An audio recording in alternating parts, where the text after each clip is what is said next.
Hey guys, aujourd'hui on se retrouve au but de Chaumont pour le podcast. En fait, il fait tellement beau que je me suis dit que j'allais emmener le podcast dehors. Donc il y a le ciel bleu, des arbres. Je suis actuellement dans une pente énorme, mais j'ai réussi à me poser. Je suis en birk.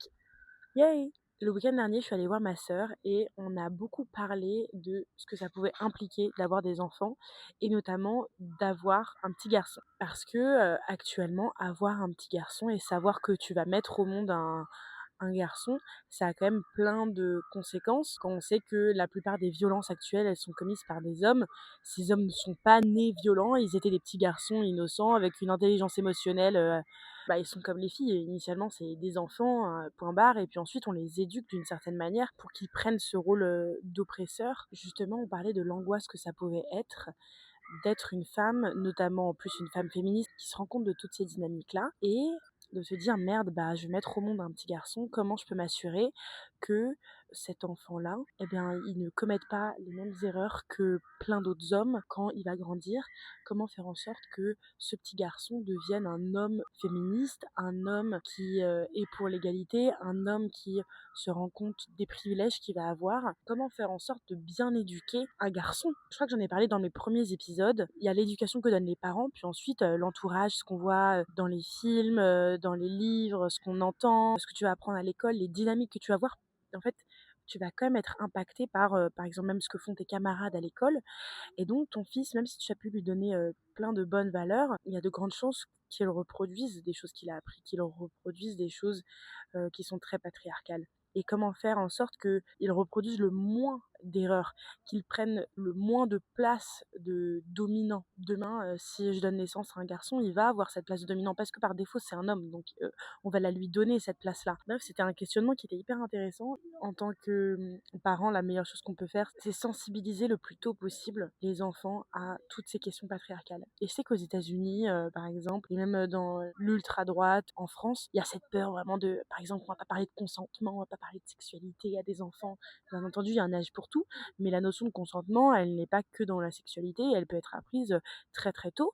Et pour un garçon, d'apprendre ça, je pense que c'est très important, d'apprendre à respecter les limites, d'apprendre qu'en fait, il n'est pas le roi du monde. Et par exemple, ma sœur est déjà en train d'apprendre toute la notion de consentement à sa petite fille. J'ai trouvé ça top parce que ma nièce, du coup, a une conscience très claire de ses limites. Elle va dire non très tôt dès qu'il y a quelque chose qui la dérange. Par exemple, fais-moi un bisou pour me dire bonjour. Même si moi j'ai envie en tant que tata qu'on fasse un bisou, est-ce que je forcerais un adulte à ce qu'il me fasse un bisou pour me dire bonjour? Genre s'il a pas envie de me faire un bisou, il me dit juste genre bonjour comme ça, tu vois. Et en fait, je trouve qu'on traite les enfants comme s'ils devaient nous donner de l'affection alors que en fait, ils ne le doivent pas. C'est aussi des personnes, tu vois, avec leurs propres limites. Et on prend mal quand un enfant veut pas nous faire un câlin, veut pas nous faire un bisou. On considère que c'est mal poli alors qu'en fait, ça l'est pas du tout. C'est juste genre voici mes limites. Et du coup, je me souviens les premières fois que ma nièce elle a fait ça, moi j'étais en mode mais oh my god, je me sens grave rejetée, mais en même temps, je comprends, mais je me suis rendu compte qu'il y avait voilà cet enseignement là ancré qui me faisait me dire ah putain ça me saoule, ça veut dire qu'elle m'aime pas, alors qu'en fait elle est super bien élevée, tu vois, c'est juste une meuf qui connaît ses limites et as you should. Et elle a 2 ans, tu vois, elle a 2 ans et elle sait que là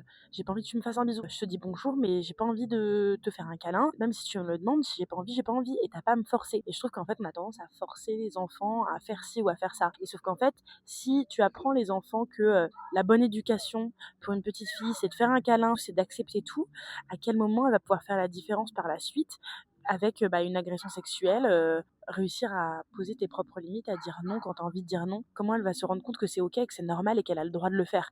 Parce qu'on lui aura toujours appris que c'est pas ok, que elle doit être une bonne petite fille éduquée et que si elle fait pas telle ou telle chose, ça veut dire qu'elle est mal éduquée. On est quand même formaté à accepter certains trucs en fait. Justement à cause du patriarcat, et moi j'en parle en ayant vécu un viol. Je savais qu'au fond de moi, une des raisons pour lesquelles j'ai été pétrifiée, donc certes j'avais peur, mais en plus c'est le fait de dire non, ça va à l'encontre de tout ce qu'on m'a toujours appris en fait. C'est t'as pas le droit de dire non. Et donc d'apprendre ça aux petites filles, c'est hyper important, et d'apprendre ça aux petits garçons aussi, à respecter le non et à savoir aussi mettre un nom, parce que les petits garçons sont aussi victimes d'agressions sexuelles, etc., et de viols, surtout de la part des hommes, je tiens à le répéter, et apprendre pareil aux petits garçons très tôt qu'en fait ils ont le droit de dire non pour plein de choses et que c'est ok.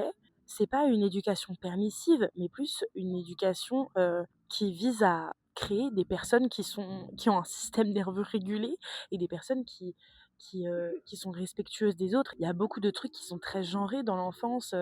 Oui, les petits garçons, ils font du foot et ils jouent avec des voitures. Et en fait, on se rend compte qu'on juge beaucoup si demain un petit garçon a envie de mettre une robe, parce qu'on va très rapidement dire que c'est un truc de fille. Et si c'est pas les parents qui font ce genre de commentaires, ça va être les parents de quelqu'un d'autre qui vont dire bah dis donc ton fils il fait ci ou il fait ça. Et si c'est pas les parents de quelqu'un d'autre, ça va être les enfants de quelqu'un d'autre qui très rapidement, je crois à partir de 3 ans à l'école, vont avoir une connaissance de certains rôles qui sont genrés. C'est-à-dire que très très tôt, les enfants ont cette conscience-là. Ça veut dire qu'on leur apprend entre leurs 0 et leurs 3 ans, ils ont conscience que les garçons et les filles doivent être différents et ont des rôles différents. Alors que non, enfin, t'es un enfant juste, tu vois. Si un petit garçon a envie de jouer avec une dinette, pourquoi il ne pourrait pas le faire? Pourquoi la dinette, la cuisine, ce serait directement assigné à une fille? Et c'est pour ça que c'est hyper important même d'aller à l'encontre de ce qu'on pourrait avoir ancré en nous-mêmes, parce que moi je sais que par défaut un petit garçon je vais pas lui acheter des robes quand je prépare si je sais que j'attends un petit garçon je vais lui acheter des habits des petits pantalons, des petits pulls, des petites baskets, etc. Je vais pas lui acheter des robes et jamais ça me viendra à l'idée. Et pourtant pourquoi ne pas le lui permettre, pourquoi ne pas lui expliquer qu'en fait rien n'est genré. Enfin, en fait cette notion de genre elle me rend patate, genre elle me rend cocotte de fou, parce que on crée tellement de cases avec des gens qui se sentent à moitié eux-mêmes ou qui se sentent eux-mêmes, mais en fait je sais même pas si on se sent vraiment nous-mêmes parce qu'on est comme on est, ou si c'est juste parce que on nous a appris qu'on devait être comme ça. Enfin bref, c'est un peu philosophique, mais donc voilà, très intéressant. Et comment s'assurer que aussi nos petits garçons à l'avenir ne commettent pas de violence, etc. Moi, je pense que si demain j'ai un petit garçon, je l'emmène en manif féministe H24. Mais en fait, ce qui me rend folle, c'est qu'en fait, dans tous les cas, il va avoir une position privilégiée et j'ai peur de.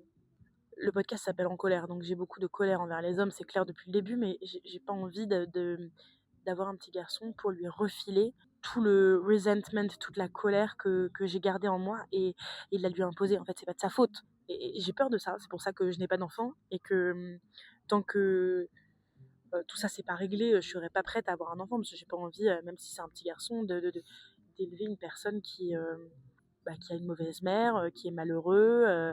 J'ai pas envie d'imposer des traumas à mes enfants. Et ça, c'est lié à autre chose. J'en ai parlé un peu sur TikTok. On est trop dans une dynamique où on fait des enfants, mais en fait, les gens font des enfants sans vraiment savoir ce que ça implique, je trouve. On a tellement de traumas, on a tellement de choses qu'on n'a pas réglées, on a tellement de, de normes patriarcales qui sont ancrées dans nos cerveaux qu'on a même pas déconstruit, même moi en étant enfin, aussi féministe que je le peux, je sais qu'il y a plein de trucs qui sont encore ancrés, que j'ai encore plein de stéréotypes, encore plein de jugements, et que c'est encore là, tu vois. Et autant on peut jamais être totalement prêt, on peut jamais être parfait pour un enfant, mais il y a trop de gens qui font des enfants juste comme ça pour avoir un bébé en fait. Mais vous allez créer une personne qui ensuite peut causer des dommages à quelqu'un d'autre. Et certains diront que c'est une vision pessimiste, mais moi je vois plutôt ça comme une vision réaliste. Les enfants ne sont pas que des enfants, ça devient des adultes. Il y a des gens qui pensent être des bons parents, mais en fait, vous refilez tellement de merde à vos gosses, quoi. Oui, mais il n'y aura pas d'éducation positive par ici. Avant, nous, on filait une claque au lit. Et puis regarde, je suis pas traumatisée. Ah, ça, c'est les vieux darons qui disent ça. Jean-Philippe, si tu t'asseyais 2 minutes dans le cabinet d'un psy ou d'une psy, je peux te dire que si tu es traumatisé, tu as un énorme problème de régulation émotionnelle et d'intelligence émotionnelle. Si on n'était pas traumatisé, on n'aurait pas le monde qu'on a actuellement avec des violences en veux-tu, en voilà, des hommes ultra violents, la montée du masculinisme, des agressions sexuelles à tout va, des viols toutes les 2 minutes 30 en France, et énormément de femmes qui se font agresser, énormément de femmes aussi qui sont à l'extrême droite et qui commencent à être anti-féministes. Si on était bien, si on était sain, on n'aurait pas ce monde-là. Il y a des gens qui vont dire ouais mais de tout temps on a été comme ça. Est-ce qu'on devrait continuer du coup? Enfin, est-ce que ça a du sens de continuer, de créer des gens qui sont extrêmement névrosés et tout, tu vois. Genre, je trouve qu'il y a plein de gens qui disent que ne pas avoir d'enfants, c'est égoïste, alors que pour moi, c'est le contraire. Bon, après, tu peux avoir des enfants, c'est génial si Enfin après franchement chacun son choix, tu vois? Mais je trouve que c'est l'inverse, voilà, qui est plus égoïste. Que, bah, là moi, si j'ai pas d'enfant, bah, il n'existe pas, je l'empêche pas de vivre. Cet enfant n'existe pas. Genre une fois j'avais eu une discussion avec une meuf qui était en mode: «Mais c'est grave égoïste», elle m'a engueulée, tu vois? Tu vois? On dirait que là j'ai un enfant en moi et que je l'empêche de vivre. Mais il n'existe pas cet enfant, je n'ai pas d'enfant. Tous les gens qui décident de pas avoir d'enfant, c'est pas comme s'ils empêchaient des gens de vivre. Et puis en plus, il y a toute la question aussi financière, permettre à un enfant de grandir dans les bonnes conditions, d'avoir accès à la meilleure éducation possible parce que, si on le rappelle, s'assurer qu'on va créer un enfant qui va ensuite grandir dans des bonnes conditions et être un bon adulte, il faut aussi avoir les sous pour ça.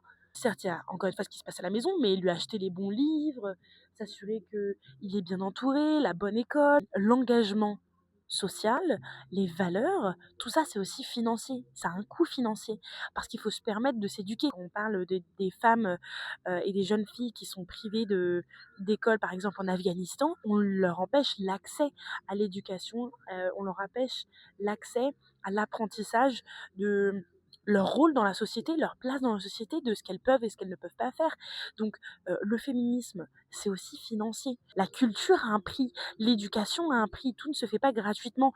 Il y a ce qui existe de mère en fille, mère en fils, père en fille et père en fils, enfin de parents à enfants. Et il y a aussi ce qui doit s'acheter en fait, ce qui n'est pas gratuit. L'éducation, elle n'est pas gratuite. C'est pour ça que c'est un enjeu primordial. C'est pour ça qu'il faut se battre pour que toutes ces petites filles aient l'accès à l'éducation parce que c'est un droit.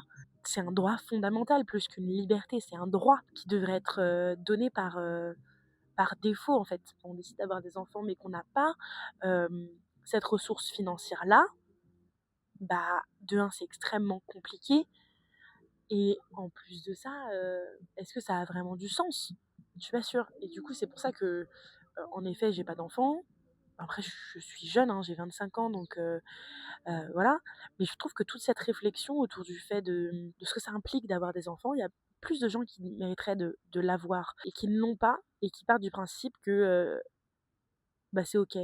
Alors que bah, faut apprendre à se remettre en question, aller chez un psy, quoi. Et ensuite, bien entendu, aucun parent n'est parfait. Enfin, mes parents ont fait le meilleur taf qu'ils pouvaient avec bah, leur propre bagage à eux. Il y a des gens, encore une fois, hyper réels qui vont dire: «Bah toi, tu dirais quoi si tes parents t'avaient pas eu, gna gna gna?» Bah, je dirais rien. Si mes parents m'avaient pas eu, je serais pas au courant. Donc, qu'est-ce que tu veux que je te dise? Genre, c'est comme les gens qui sont ouais, contre l'avortement et qui sont en mode: «Ouais, si ma mère m'avait avorté», bah, si ma mère m'avait avorté, je ne serais pas au courant, donc je m'en fous. Enfin, je veux dire, c'est pas comme si elle me tuait maintenant, tu vois? Si j'avais été avortée, bah, j'aurais jamais existé, donc je l'aurais jamais su. Donc who fucking cares? Le fait est que je suis là et qu'ensuite, mon rôle à moi, je trouve, c'est de me poser des questions et de me dire comment je peux faire en sorte que le monde dans lequel je vis et le monde dans lequel je vais potentiellement laisser les générations futures et peut-être aussi des enfants soient meilleurs. Je pourrais jamais les éduquer parfaitement, j'aurai toujours des biais, je vais toujours leur transmettre des choses qui moi vont m'aller, des choses qui eux vont pas leur aller. Je vais forcément leur transmettre des traumas parce que tous les enfants ont des traumatismes. Comment s'assurer que ouais, je leur laisse la meilleure place possible en fait. Et ça vient par un travail personnel, un questionnement personnel, une aisance financière et aussi un réel engagement. Et d'ailleurs, ça me fait penser à autre chose quand on parle d'enfants. Hier, j'ai fait un podcast avec Naya Ali et Camille Lorente et on parlait à un moment d'enfant. Quel est le gain à avoir un homme dans sa vie? Ce que je vois un peu autour de moi ou sur les réseaux, des femmes qui ont des enfants, qui sont mariées et en fait, elles portent de un la charge mentale d'être des mères et d'avoir une vie active et en plus la charge mentale d'avoir à s'occuper d'un partenaire masculin. En gros, tu t'occupes des enfants et en plus de ça, tu t'occupes de ton mari qui globalement fout rien à la maison ou alors est à moitié impliqué dans la vie des enfants. On voit souvent ça, hein. Et tu replies le linge de ton mari, tu fais sa cuisine, tu laves la vaisselle et tu fais ses trucs pour lui et où est mon slip et machin et bidule et les rendez-vous chez le médecin. Et donc en fait, il y a une charge qui est encore plus élevée dans le fait d'être en couple. Et donc on se disait, bah, quel est l'intérêt en fait d'avoir un partenaire de vie masculin dans notre vie? Est-ce que ils peuvent vraiment nous apporter quelque chose, quoi? Suite à ça, on se dit, bah, c'est vrai qu'en fait, on peut avoir un enfant seul, et c'est vrai que souvent, on a tendance à dire, ça doit être terrible pour les mères célibataires. Toute la charge, s'occuper des enfants et t'as pas d'aide. Et en effet, ça doit être une charge de travail qui est immense. Et en même temps, on se dit pas, ça doit être horrible pour une femme en couple avec un mari médiocre ou un mari qui est sympa, mais qui en soi, les mecs sont un peu médiocres, quoi. Je suis désolée de le dire, hein. On a tendance à plus plaindre les mères célibataires, mais au moins elles ont pas à s'occuper d'un mec incompétent qui traîne dans leurs pattes, en fait. Et je me dis: «C'est vrai qu'en fait, tu pas con».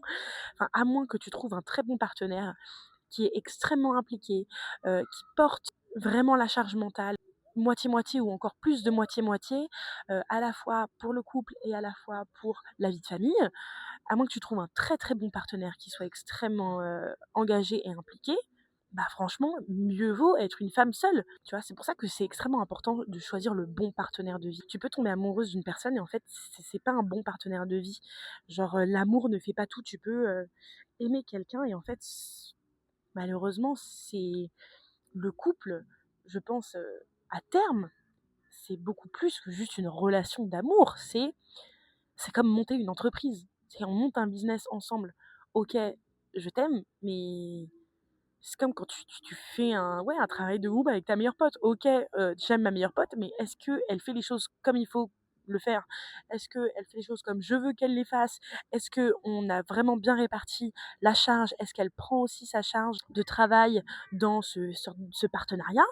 Bah, parfois oui et parfois non, en fait et je pense qu'on évalue mal tout ça et du coup, après, on se retrouve avec, des femmes qui, en effet, font des enfants avec, des hommes et qui ensuite divorcent et finissent mères célibataires. En fait, on pousse tellement les femmes à trouver un partenaire parce qu'on leur apprend que c'est plus grave d'être seule que d'être mal accompagnée. Alors que c'est l'inverse. Être mal accompagnée pour une femme, comme on nous apprend à tout porter à bout de bras, c'est encore pire. Pendant longtemps, je pensais que je voulais avoir des enfants, avoir beaucoup d'enfants. Ensuite, j'ai commencé à devenir engagée et je me suis dit: «OK, je ne veux pas d'enfants» et là, je me dis: «Why not?» mais tard, quand vraiment j'aurai my shit together et genre un enfant, 2 max, tu vois? Mais je peux voir ma vie sans. Et je pense que ça inquiète pas mal d'hommes, et ça inquiète, Emmanuel Macron aussi visiblement, qu'on veuille pas faire d'enfants parce qu'en fait le monde repose sur nous et c'est que maintenant qu'on décide de l'avouer en fait. Le monde repose sur les femmes. L'organisation du monde, l'organisation de la société parce que comme toute la charge mentale nous revient, en soi, si on n'était pas là, les mecs seraient incapables de vivre. Et on se rend compte que là, ah bah, tout de suite, on a besoin de nous. Qu'est-ce qu'il a dit Macron là? À 29 ans, on reçoit des lettres pour faire un réarmement démographique. Je t'en foutrais, moi, du réarmement. On est en surpopulation sur cette planète. On a bien assez de personnes. On a bien assez de personnes. Il n'y a pas besoin d'avoir plus de personnes. Suffit de regarder en fait notre climat, tout simplement, la crise climatique qui nous dit on est bien trop sur cette planète. Donc ton réarmement démographique, tu sais où tu peux te le foutre. Si vous voulez qu'on fasse un réarmement démographique, augmentez notre paye, arrêtez de nous violer, arrêtez de nous agresser, euh, donnez-nous des congés pour nos règles, des congés payés, augmenter la recherche sur l'endométriose et toutes les maladies liées au corps féminin, parce que la science est clairement adaptée au corps masculin, mais pas du tout aux femmes. Qu'est-ce que vous pouvez faire de plus? Vous taire. Et à ce moment-là, on réarmera la France. Voilà. Au revoir.